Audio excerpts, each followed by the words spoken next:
you need to use your vote to either support the ones that care about you and your condition, or to elect people who do. A newer initiative that we're dealing with is educating felons, right? So in the state of Texas, if you're a felon, right, if you've been to jail or to prison, but you're no longer on probation or parole, you have the right to register to vote. Another thing that was just brought to my attention, there's an initiative called Orange, which is happening not just in Houston, but all over the country. If you're in jail currently during pretrial, but you have not been convicted, like you're still in jail waiting for your day in court, you are still eligible to vote. And you said something so key. They work so hard to hope that we stay uninformed, but more importantly, to suppress the Black vote. If you could do one thing with this message that we're trying to send today about how important voting is, what type of images would you like our people to understand and see when they go to these polls and vote, or when they cast their ballots? I think the images that we've all seen, you know what I'm saying, for decades in this country, if not centuries in this country, we've seen Black people oppressed. We've seen Black people attacked. So every time you look back and you see those old black and white images of people of color being attacked by dogs and people of color being sprayed with hoses, that's what they were fighting for. Back then, they were just fighting for a chance to vote.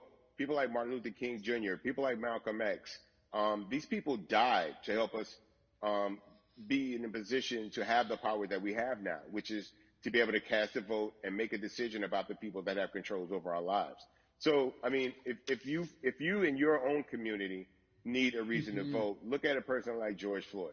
If the people in your city are not open to police reform, are not open to having a conversation about defunding the police, are not open to issues concerning economic equality, judicial equality, and racial equality, right? If they're scared to say Black Lives Matter, you have the power to put people in those positions who do believe that Black Lives Matter, who do believe in racial equality, economic equality, judicial equality, That's right. right? That's right. Who see us as human beings. And if the people in your community don't feel that way, vote them out. It's that simple.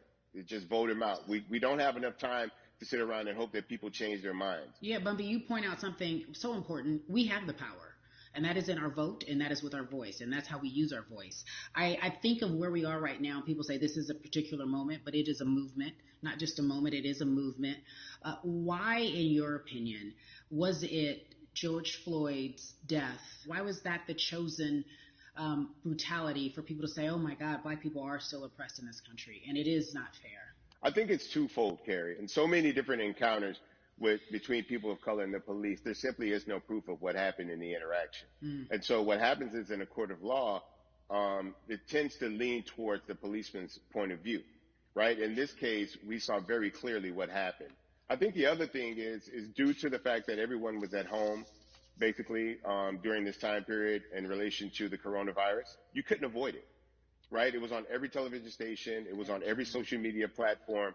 Everywhere you turn, you were constantly hit upside the head with this message. You see in the interaction that this man did nothing to deserve what happened. That's right. I think that's so well said, because if you think about it, in the grand scheme of things, it wasn't worth it, and he didn't have to lose his life. I think that you touched on something that a lot of people talk about, and that is now defunding the police. That has been such a huge conversation, but there's so many misconceptions around defunding and dismantling. If you will, educate the audience. All right, so most people, when they hear the term defund the police, they tend to think of, oh, they're going to take away our police department. Nothing could be further from the point. Defunding the police means that in certain communities, even Houston, take for example, we had over $1 billion allocated to our police force. Now, what is that money being used for? Some of that money tends to be allocated towards riot shields, right? Pepper spray, right? That kind of thing. That's only used against the people that fund this budget, right? So why would the people want to supply the police with the means to oppress them? If the police are concerned about the situations in certain communities with a higher crime rate, well, higher crime rates tend to happen in communities where there's not employment opportunities, right? There's not a lot of social services, and people are going to do what they need to do to take care of themselves and their families. When the community has more opportunities for employment, more opportunities for upward mobility, then they tend to be less of a strain on the government. They tend to have a lower crime rate. And because of that, we'll have less need for the police in those communities. You are passionate about so many different things in terms of making sure that we are holding our leaders accountable. Talk to me about some of the other projects that you're working on. Well, right now, obviously, being a part of More Than a Vote is essential. We're dealing with primaries in this country right now, and we just want to educate people. We want to inform people because people are tired, they're angry, they're concerned, and they want information and they want action.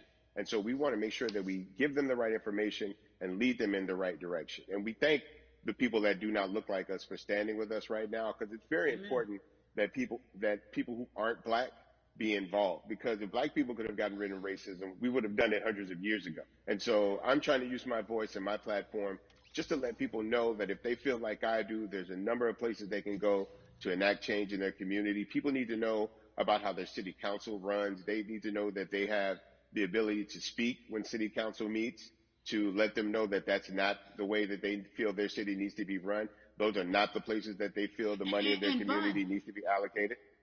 and Bubby, even a step further, they can run for office in their local community. They can run for positions. Like people act like they leave it up to somebody else. If you're upset, it's not hard to get on the school board. It's not hard to be a part of the city council. It really isn't. And depending on how small your town is, you could be a mayor. It's the power is with the people, and we need to just know that that's happening.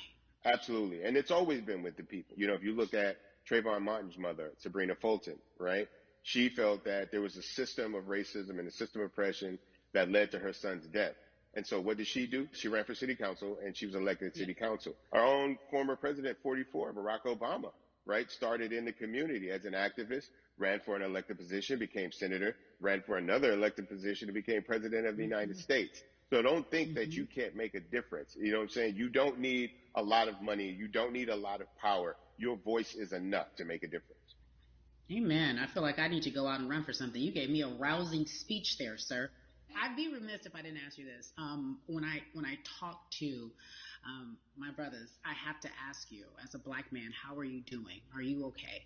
I'm good. I'm good. I have a very strong relationship with God, so prayer definitely works for me. I have children and grandchildren who are watching me, who are encouraged by what I do, and they're proud of me right now, and that's really what matters, The change starts at home, so as long as you have a support system that believes in what you're doing and supports you in what you're doing, you have everything you need to go out there and fight the good fight. And for those that don't, there's a community of people here to help you. So you can go to places like morethanavote.org. There are many different places that will encourage you, inform you, and they will put you with groups of people that feel like you, that are ready to take action.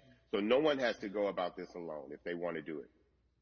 Yeah, yeah. We're stronger together. People have been saying it, but that has much more meaning now that we are in our movement, not just this moment. Bumby, it has been an education, always a pleasure. Thank you so much. I appreciate you. Keep fighting the good fight. Keep up the good fight.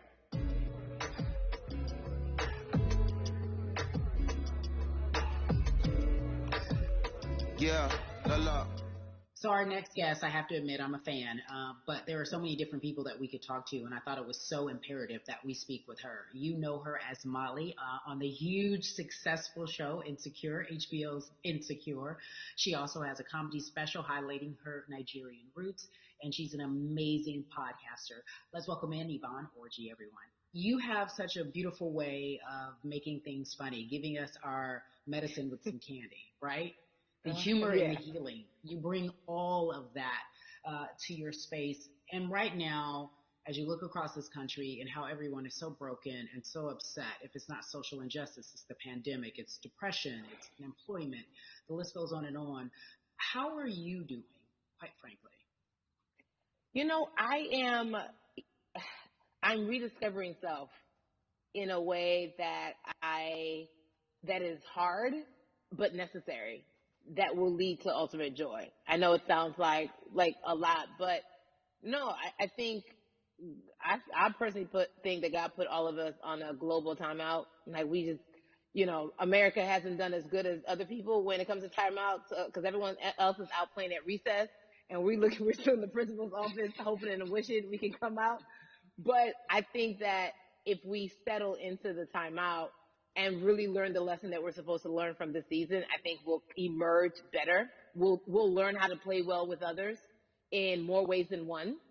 And Mm. so personally for me, I'm taking this time to learn me in a new way. I feel like I'm being ushered into a new season and I'm getting still, because sometimes the busy, uh, confounds the work that we're supposed to actually be doing. We're busy doing other stuff, but we got work that we need to do on the inside. And I'm leaning into it. I'm like, dang, I thought I was gonna be able to rest like everybody else. And God's like, nah, we got work to do.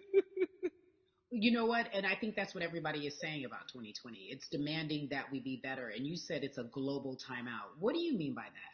Yeah, it's like everyone sit down, be humble, to quote the great prophet Kendrick Lamar. But like, no, seriously, sit down and let's reevaluate some things. Let us unearth and shake up the things that we have been trying to hide within ourselves, within our nation. I think America is going through an unraveling right now, a much needed, a much necessary one. And I think all eyes on us, right? There is no, oh, I was on the subway for an hour, so I didn't miss that thing that happened. No, everybody was home. Everybody, was watching when George Floyd died, and everybody, no one could hide it. Everyone was watching when Amy Cooper called the cops. Like, this is a time where it's like, oh, we can't pretend it away. We can't excuse it away. No, no, no, no, no. It's a global timeout. Sit down, watch, and let's learn. And globally, it's like, hey, we were going business as usual, but it ain't usual no more. Like that's old. Anytime change occurs, it's very uncomfortable. And so right now we're sitting with we're getting we're getting comfortable with the uncomfortable. The minorities, we've been comfortable with being uncomfortable because that to me explains just the existence for whatever we want to do, how we break into our careers, how we live our lives, how we find ourselves one of the few or one of the first. And that's a lonely road. When you look at, and when you talk about this global timeout, everybody had to pay attention to Amy Cooper. Everyone had to pay attention to George Floyd.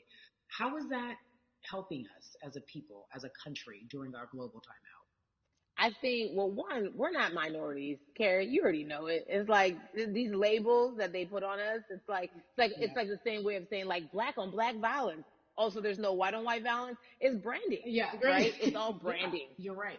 You're It's right. like white people kill white people every single day. So no, there is no black on black violence. And if you say black on black violence, well then let's brand white on white violence. Like, I watch Mhm. Investigation Discovery. Ain't too many of us being featured. So, I just even like, but to answer your question, what does that do? I think what everyone expected is what has happened in the past when the world was still open, right? In that, okay, you had everyone, from Trayvon Martin to Castillo to Sandra Bland, you had all of these lives lost, and black people made some noise. We rioted, we got out in the streets, we started the Black Lives Matter movement, all of those things. And then white people kind of just like, oh, let's give them something. And then it's just like, is it over? It's like Oscars so black. Okay, okay, good. We gave some Oscars. Are we good now? Like, are we even? Mhm. And it's now it's just Mhm. like, oh, no, no, no, no, no. This is not about like a band-aid. It's like, yo, we might have to amputate the leg a little bit, but it's all right because by amputating the leg, we're gonna save the body. Yeah. And so I think that's what's happening now. Like, America is realizing like, oh, black people aren't just making a little bit of noise. Like, the protests are still out. The conversations are still being had. The change is still being demanded. And I think they're seeing, oh, this is not going no way. And no, it's not, because we need systematic change. What a beautiful way to explore what is happening and describe our country. We might have to amputate the leg, but that's to save the body. That's what's happening right now. That's beautiful, Yvonne. And to that end, I have to ask you this because the way that we do that, we use our voice. And our voice right now in this world, in this country, is our vote. And everyone talks about voting and how important it is, but I feel like more than ever we understand that it's not just about voting every 4 years for the man in office. It's about your local elections. It's about the mayor. It is about the district attorney, the people who have the power to bring charges against police if police brutality is an issue in your community. If you care about your school district, you can run for the school board. I ask this of you, right? Your parents are from Nigeria. You are Nigerian. You talk about that very lovingly. What does voting mean for you? I think voting is power. I remember, I became a naturalized citizen back in the 90s, when because I was still a minor. My mom naturalized, and so we were able to do it under her. And just even that power and all the access that we have by being citizens. One of those accesses and those access to power being voting. It's a big deal. It's a big deal because not only do we have the opportunity to be in this country, but now we can be of the country. We can be of the systems. We can be of the rules. We can be of what it actually affords. But I think going back to your earlier comment about just the setup of systems, I think we are done a disservice either it's schools or whatever it is. And I'm not putting teachers on blast. I think teachers do a phenomenal job, but for some reason we do not, and give them all the raises. I know too many parents who are like, this child of mine, I do love them, but hey, where can I drop them off? And I do think that there is a disservice done because, again, when we talk about them, to your point, we talk about every 4 years. It's important to vote for the presidency. We don't realize, like, oh, snap, we actually can vote about, like, how much our libraries get. It's like small things like that, but they make a big difference. When you think of voter suppression in this country, what does it look like for you? It's the systems. When we talk about voter suppression, we also talk about systematic racism, right? It's all the systems that set up. And we've normalized, okay, maybe your job will give you a half day, or maybe, you'll be able to get this luxury. It shouldn't be a luxury. It should be built into the system. It should be built into the fabric of how we vote.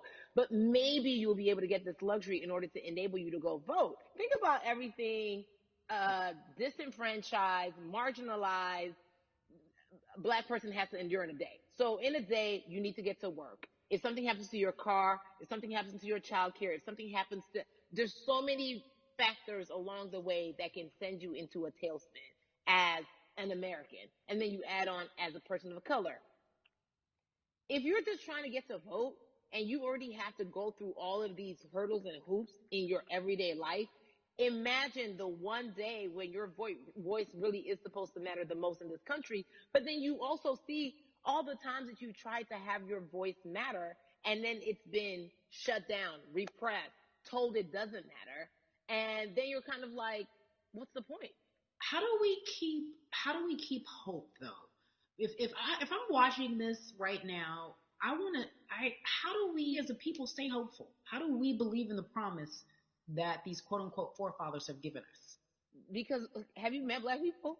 By default, like hope is infused in our DNA. Like, you know what I'm saying? Like, by default, like if we haven't been broken now through, be it through You're right. slavery, through Give it to me. Give capitalism, it to me. through Give it to through me. colonization, through Yeah, segregation, you're right. through, I mean, listen, the history of Black people in this country is, at one point we were 3/5 the people.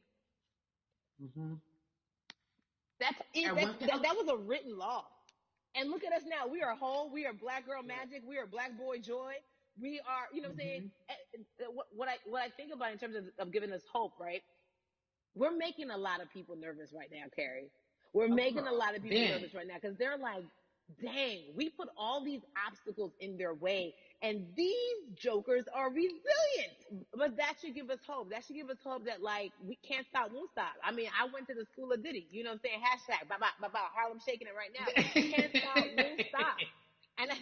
And I think that's our motto. We can't stop voting and we won't stop voting. We can't stop marching and we won't stop marching. We can't stop thriving and we won't stop thriving. To that end, because you led me directly there, I've been asking everyone who's appeared on this platform, what does activism look like? And I feel like back in the day, we had an idea. Yes, it is marching. Yes, Yeah. it is protesting. Yes, it is speaking out against things that we feel are not right or unjust. But talk to me about what activism looks like for Yvonne Orji. Listen, activism, I think the beauty of activism is that it has many faces, right? You're going to have the people on the front lines. Like, you know what? Martin Luther King marched, but there were a lot of women who were in the homes like, hey, BT Dubs, when they come back, this is how we support all the people who are marching on the front lines. And we're going to be here doing what we know to do best here. And you know what? Somebody needs to bail them out of jail so now we need to be in the community, getting money or whatever it is. So it's like everybody has a position to play. And so play your position like a shortstop, bruh. So whoever you are and whatever you do, play your position. So activists could look like, you know what, I'm not the one that's built to be on the front line, but you know what, my pockets go deep, so I'm gonna support the people on the front line. I'm a comedian. Black joy is a form of activism. There's always a call for entertainers or celebrities that have the platform to do something. Why aren't you speaking out? I'm not a believer in thinking that it's mandatory. Like you said, everyone can be an activist and be activated in different ways. But talk to me about the connection. Talk to me about the marginalization in your world and how you feel like it even inspires you to say more and use your platform to do more. Beneath the surface of what we do, like Niecy Nash says, it's the who, right? The who is the person who's going to be like, hey, let me call this out. Either blind racism, in terms of overt racism, in terms of ways that we can be better, in terms of ways that we can actually be more uplifting to the community that you may not even realize that you're serving. Before I let you go, talk to me about the urgency, in your opinion, for people to vote, our people to get out and vote this coming election. Yeah, I mean, guys, if you think, I'm telling you right now, we cannot and take this jokingly. I understand that it may be hard to figure out who to vote for, but at the end of the day, we got to vote for our families. We got to vote for our legacies. We got to vote for continued progress. We have to vote for upward mobility. We have to vote for equality in a way that is long lasting. And if we succeeded before, we can do it again. We talk about the whole, this is the time. This is not the time to give up. This is not the time to pretend a way that we haven't made progress. We have. There's still much more to be done. And you know what? We might have to get to a point where we pass the baton to our children and our children's children, but we still have work to do now for that generation. Yvonne Orji, you are everything.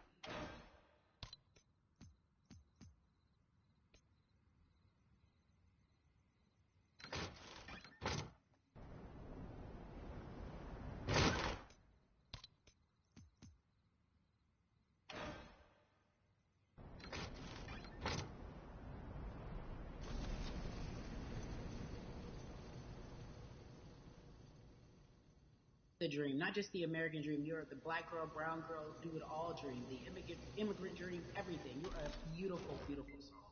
I really, really mean that from the bottom of my heart. Yvonne Orji, ladies and gentlemen, nothing but the best and excellence personified. Thank you so much, my friend.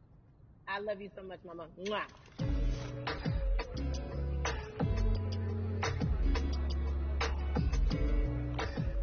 Yeah, la la.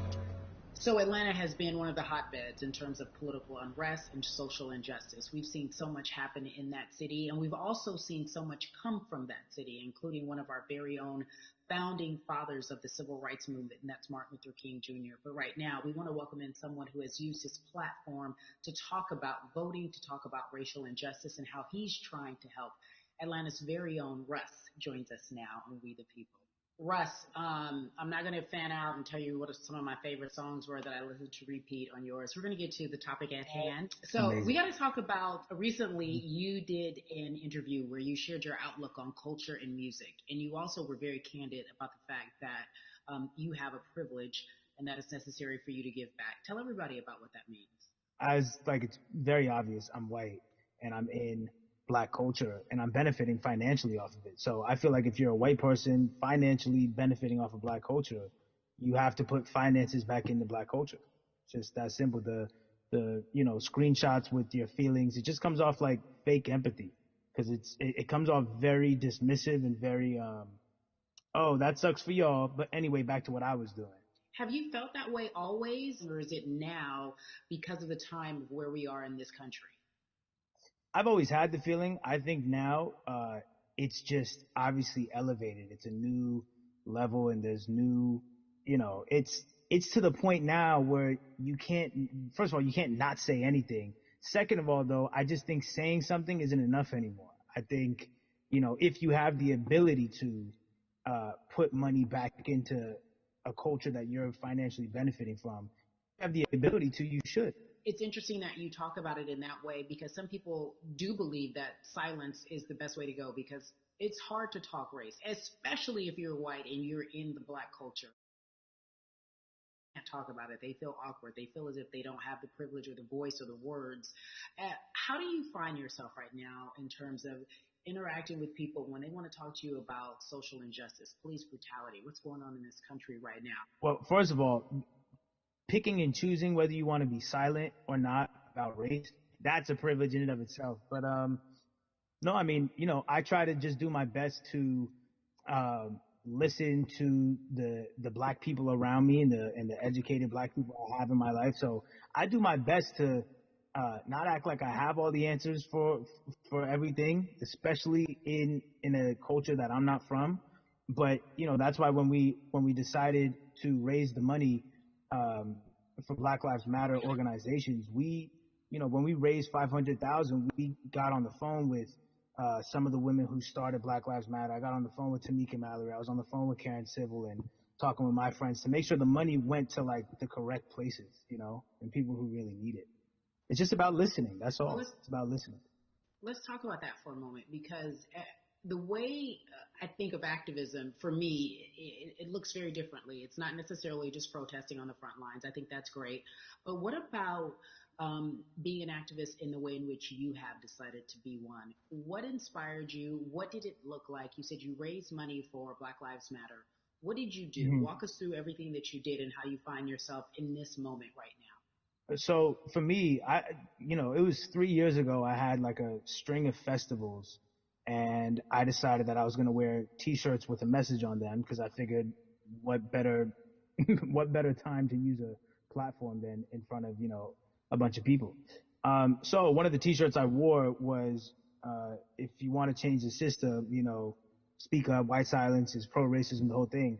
And it didn't really it kind of got swept under the rug back then, but when all this stuff started happening again, and it's been happening, the police brutality against innocent black people, I was like, man, I'm not the biggest artist in the world, and I certainly don't have the most white fans in the world, but I got a good amount of people that I can definitely mobilize and turn into some money.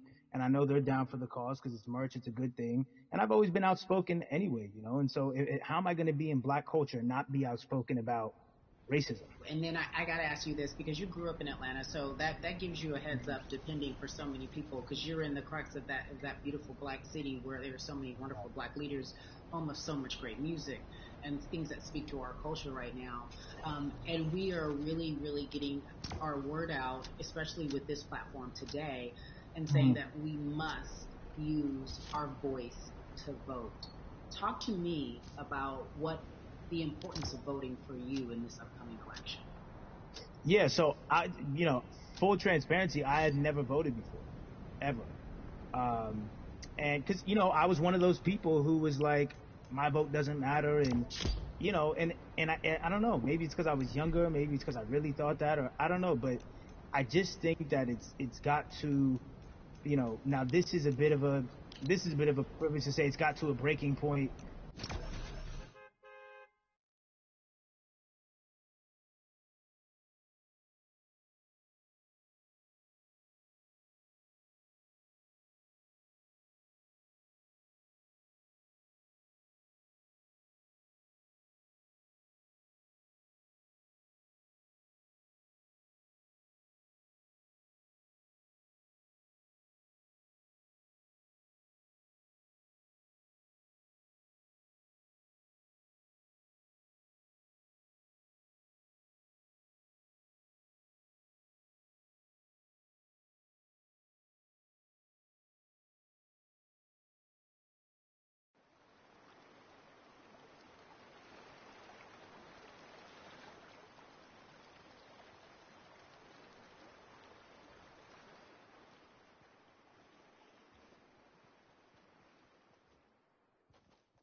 voting, or all the above. Like we got to do something, and I'm ashamed that it took that for me to be like, I need to raise money and I need to vote. It's a shame, and I don't know. I guess it snapped a bunch of people out of it. And even if you were vocal and whatnot, it's time to actually put your money where your mouth is. It's time to go vote.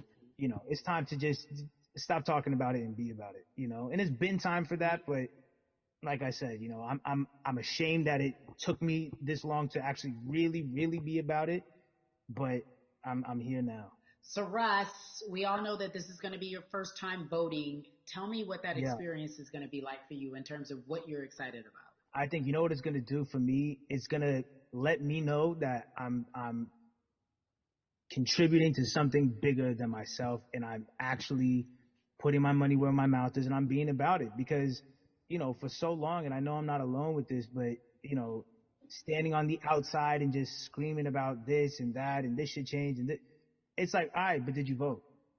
you know and so I know it's going to feel good to know that I played a small role. And that's the problem. I think the mentality of like, my vote doesn't matter needs to be changed to, my vote, albeit small, does matter. It's a role I'm playing, and if I play my part and you play your part and he and she plays their part, then we make a difference. But it'll feel, I have a feeling it's going to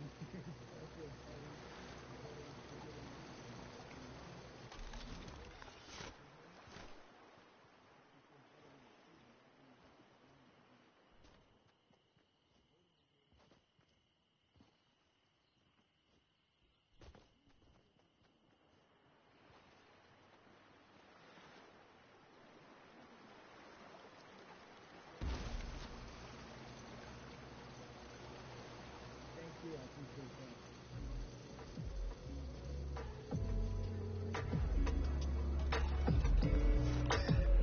Yeah, la la. So cities like Atlanta and Chicago have been at the forefront of the discussions, especially now in this country when we're talking about COVID-19 and systemic racism, as well as police brutality and what we can do in this country. Again, we're continuing our conversation, letting you know that your voice is your vote and your vote is your voice. We can change where we are in this country. Currently, I'd like to welcome in Chicago Cubs right fielder Jason Hayward. I appreciate you.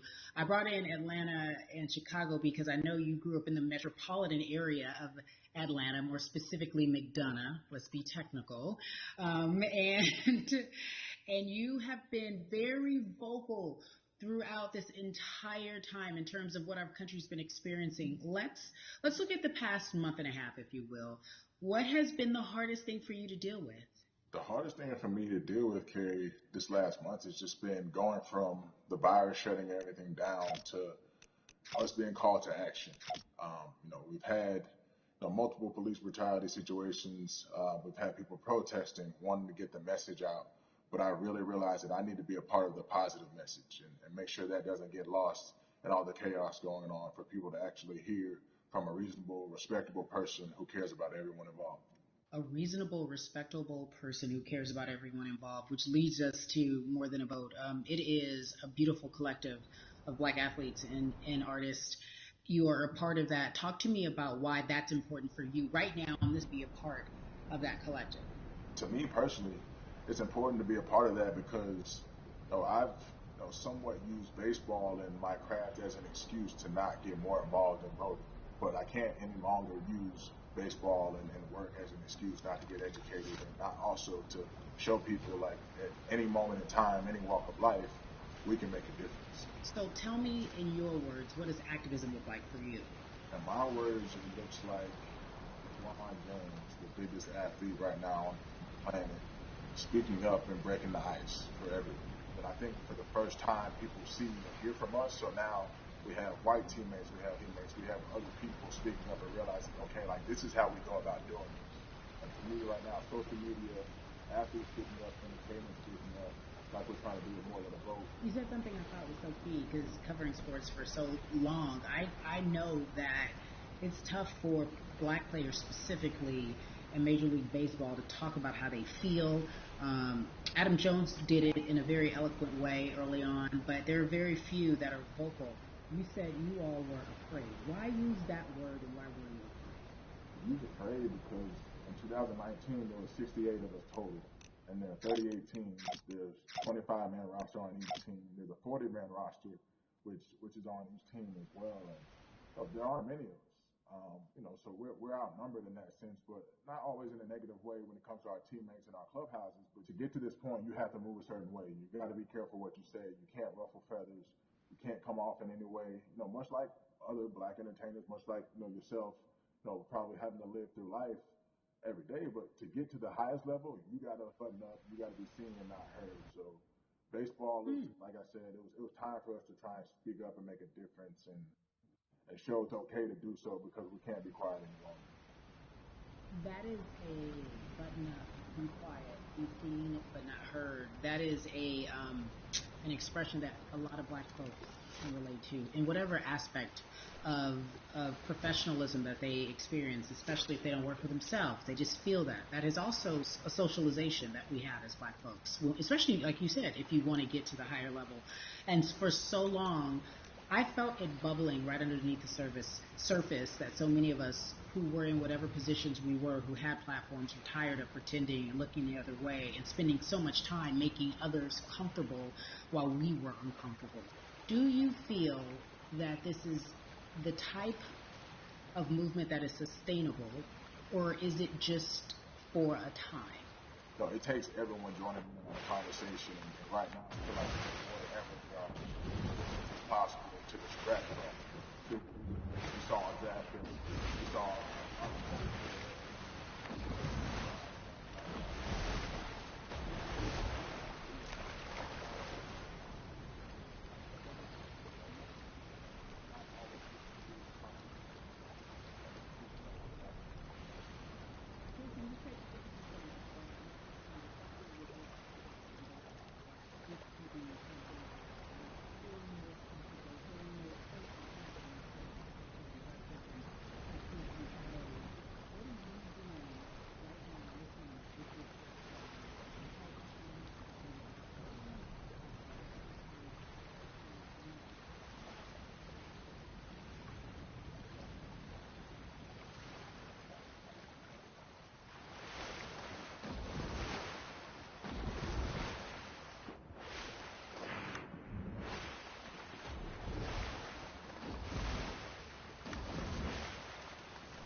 polls at 6 o'clock while people still are in line. That's a real life issue.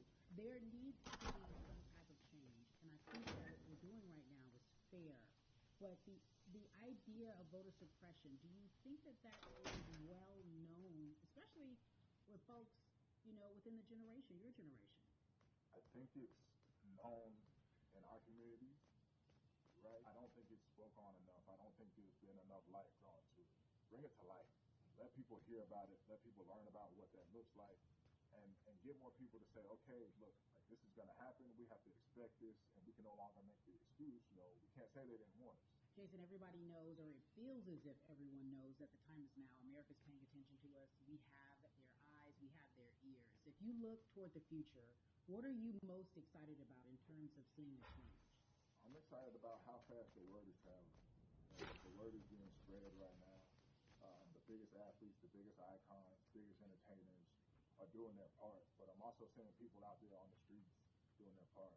When so many things got lost, could have very easily got in the commotion when it came to protests, and you saw rioting, you saw looting. People still stood their ground. People still went out there and said, look, we're doing this for the right reasons. We're going to come together. We're going to use drones. We're going to use social medias. I feel like this is a new wave of getting things done the right way and just spreading the message. You're right about that, and you're right. People are spreading the word unapologetically. We out here. We doubling down. Thank you so much. I appreciate you. Right.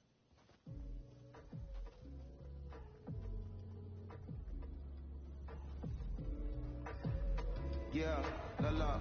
Hey everybody, I am so excited to welcome a friend, a brother, family member, if you will, former colleague, NBA great.